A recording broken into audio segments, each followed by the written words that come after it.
Hi, everybody. So glad to be here. Can you hear me? Yep. Okay, wonderful. This is such a pleasure. I have been executive director of Confluence, the Water Technology and Innovation Cluster, for almost 3 years. And I have to say, the University of Dayton was there from the very beginning. They've been a leader in this world of water technology for much longer than this cluster has existed. So I very much want to thank this organization for allowing me this opportunity to catch you up on what we have going on with Confluence. So what we're going to be talking about today is fostering innovation to meet world global needs, generate opportunities, and create jobs. So overall, we'll talk about the global water challenge. Then we'll kind of move to the technology and economic development opportunity, water clusters and those organizations and how does that apply. And then we'll talk about Confluence, why it matters, and where we're headed from here. So I don't know this group. I think it's a fairly varied background, but I've learned so much. And one of the things that I didn't know ahead of time was that when this planet was formed, we had X amount of water. That's the same water that we have today. So of the water we have, only 2.5% of that water on this globe is fresh water. And out of that, most of that's in glaciers. So out of that, we have 1% of all the water, and 1% is fresh water that we can use. So there's so many different aspects to this, and one of the things that we're going to be talking about too with these global challenges is the availability per capita, the scarcity. Right now, if you look at this map, you'll see the red areas are those that are going to have the most limited water by 2025. And if you look too, most of those are in areas where there are emerging markets, China, Asia, Africa. So as you're looking through this, there's several different aspects, but the overall challenges fall in 4 different buckets. One is the population, and right now we have 7 billion people. It's taken us up, and this time I think we hit that number in 2011. So we have 7 billion people. By 2050, we're going to be adding 2 more billion people. So 2 more billion people to this planet that are going to need to be fed and housed, and with that, we're looking at agriculture going up 70% by 2050. One of the other big aspects of this would be climate change. And right now, I think we've got 70%. By 2050, we'll have 2/3 of the world will be water stressed. In this country alone, we'll have 2/3 of this country will be water stressed by 2020. So with that, it's not just the arid areas, and a lot of it has to do with how we're going to manage floods. And some areas will have too little water, and some will have too much water. Another component of this is the aging infrastructure. I know a lot of our areas right now, areas of the country, let's say our region, I think we're about 16% of the water that we have, that we've paid for, that is clean. 16% of that is leaked. In the cities, it's more like 25. And when you look at European cities and other areas, you can have up to 65% of that water can be leaked. So when you're thinking Rome and England and New York City, I mean, it's about 45%, I think. And part of the challenge with that too is that we really don't know how much is leaking. So that's been part of it. Another part of that is this 150-year-old structures. So now we're looking at having other issues like the combined sewer overflow. So I understand that we could be looking at spending $1 trillion in the next 10 years just on infrastructure in the United States. So, I hear a new student. So with that and this, this growing population, and most of that population is going to be coming from emerging markets like China, India, Africa, and they're going to be more upscale. They're going to have more money. They're going to be wanting more protein And so we're looking at food is going to go up. The use of water for food is going to go up 70%. We're looking at beef, 85%. We're looking at an increase by 2050. And by the way, these figures came from the UN World Water Report, and that was published in March of this year. And it's sobering and fascinating information, so I highly recommend you can just find that online. But with these competing demands, another part of that demand would be 400% increase in manufacturing. So in order to make more cell phones, more cars, and all this, it's going to increase the demand for water is increased 400% there, and more electricity. So 130% increase by 2050. So water, we have that same amount, and I understand too, of all the water that we have, 90% of that is not being reclaimed. So when that fresh water goes out, only 10% is being reclaimed. So that was kind of the overall. So where is that opportunity for economic development and technology? These numbers are they're 2007, so I would say they're very conservative. So this is Goldman Sachs published these numbers.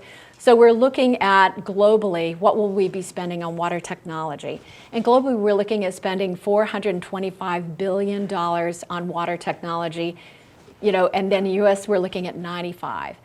And I just want to point out too, for this area, because we have such expertise in water technology in this area, and I'll get into that a little bit more, if we were to, based on our expertise, claim our portion of that $95 billion, and by our region, we should be bringing in $2.2 billion a year in added economic development, and this is growing 6 to 8% a year.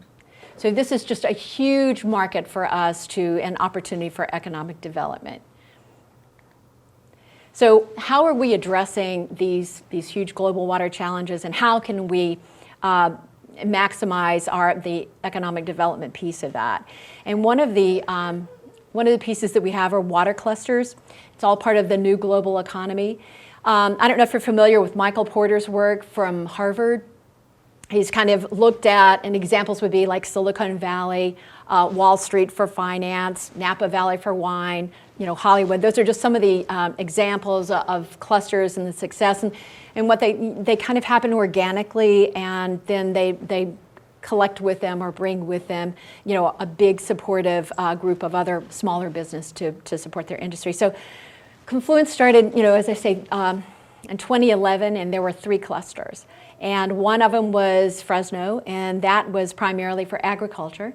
And another was Milwaukee, and they were looking at fresh water. And then Confluence was starting, and one of, I'd say, our emphasis really more drinking water, wastewater, surface water, groundwater. So when we started, again, we were 3. There were some in Europe. Ontario and Toronto's had one for a while.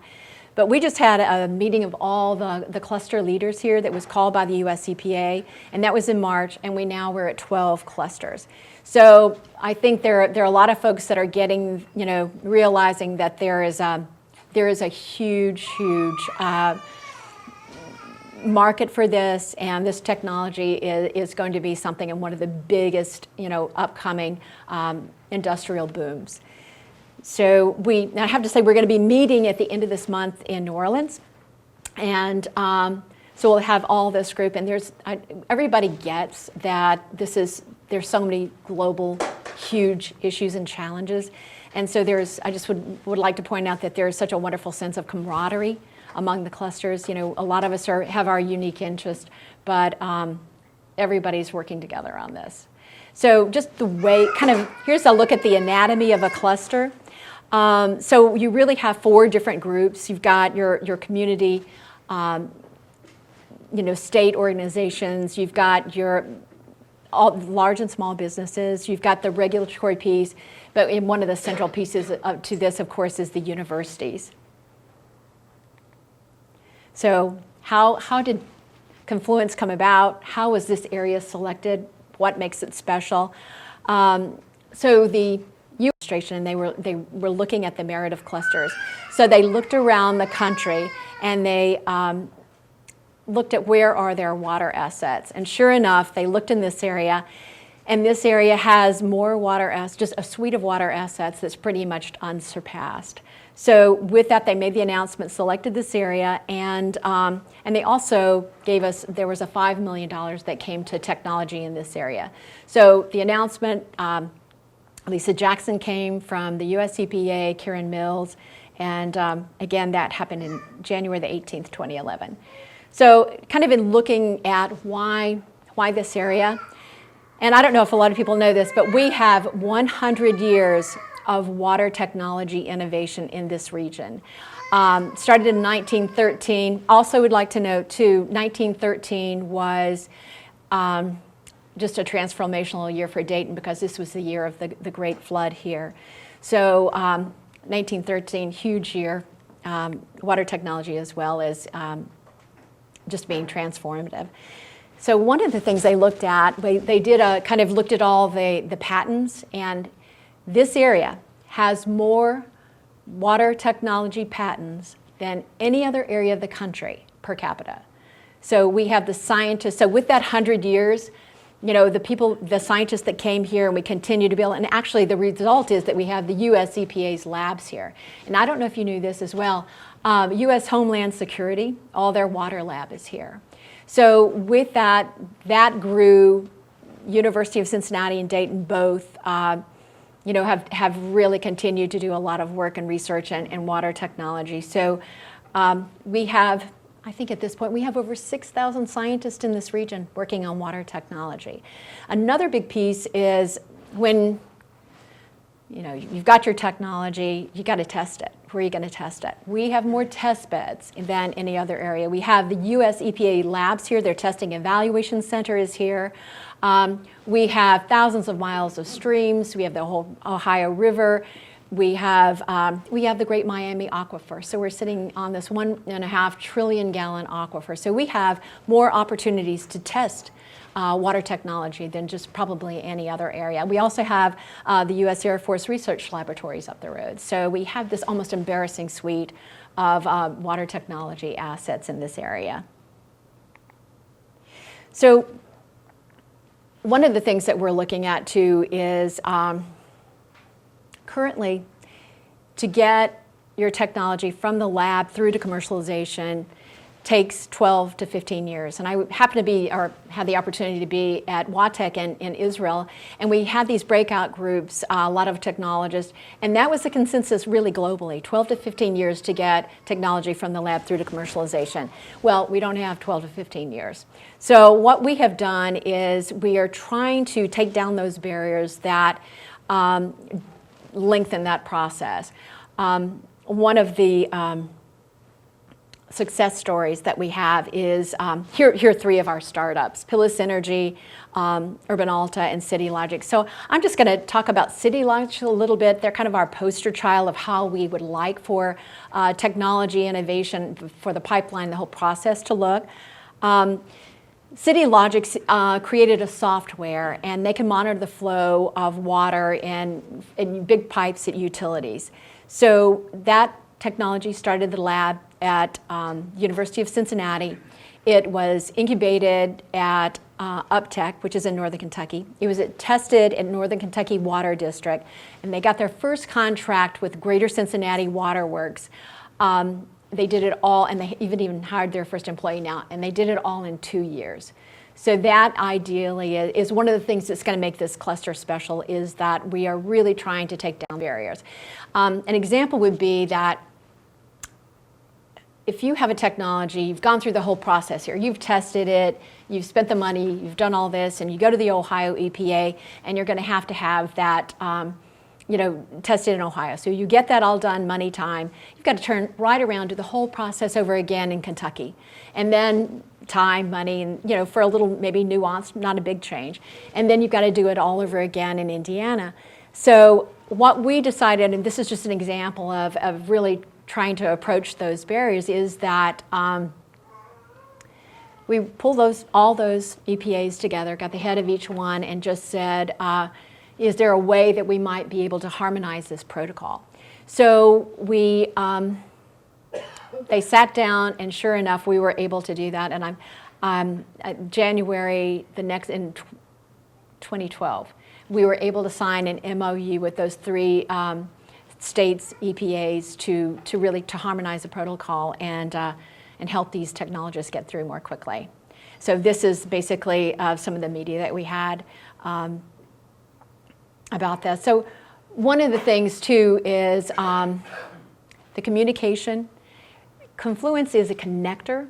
So we have the universities, as they are just key to this, but it's the universities, it's the EPA, it's the agencies and all this. And so really to have those, the connections between all those is the real core mission of Confluence. And so, bottom line here, liquid gold, this is one of the early stories that ran about Confluence. But this is such an opportunity for us to really bring national attention. We just had a story, and CNBC is getting us some of that recognition. They just did a huge story on collaboration. So one of the things that you'll find is interesting too about this cluster is that we are a regional cluster. So we are Northern Kentucky, Cincinnati, Dayton, and Southwest Indiana. So that is something that also makes this cluster very unique. So anyway, that is pretty much it, and I would love to be able to answer some of your questions. Thank you.